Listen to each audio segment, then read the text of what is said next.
मेरे मुआशियात हैं, एग्जीक्यूटिव डायरेक्टर हैं SDPI के sustainable development policy institute. Abid Suleri साहब, thank you so very much sir for your precious time. Abid साहब, पहला सवाल, most importantly ministry of finance ने जो मंथली रिपोर्ट अपनी निकाली है सर, उसमें कहा है कि हमारा फिजिकल डेफिसिट वहीं खड़ा हुआ है 3.7% ऑफ GDP। लेकिन सर हमें यह बताया गया है कि हमारा टैक्स रेवेन्यू और नॉन टैक्स रेवेन्यू जो है उसमें बड़ा इजाफा हुआ है। जो हमारा टैक्स रेवेन्यू है उसमें तकरीबन 30%, नॉन टैक्स में 90%।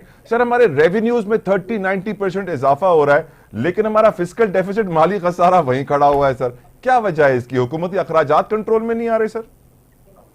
देखिए, एक तो अखराजात ज्यादा है, लेकिन जब टैक्स रेवेन्यू बढ़ने की एक बड़ी वजह जो है उसमें इन्फ्लेशन का फैक्टर और रुपी डेप्रिसिएशन का फैक्टर ऐड कर लें तो ये 30% तकरीबन उसमें पूरा हो जाता है।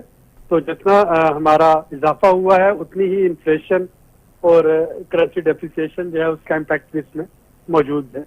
और इसी वजह से आपको कोई खास फर्क नजर नहीं आया है जो हमारी डेट में कमी और एक्सपेंडिचर जो है जाहिर है कि उसी लेवल पे है और वो इन्फ्लेशन।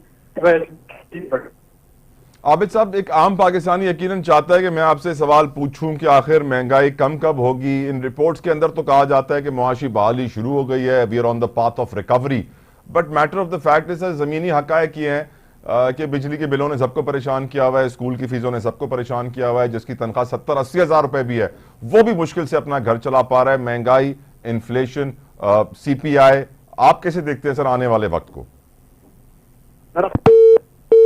लाइन डिस्कनेक्ट हो गई है, but we'll try to reconnect with Abid Suleri साहब। हम दोबारा राब्ता करते हैं, लेकिन at the same time viewers हमें याद रखना चाहिए कि आज ही हमारे गवर्नर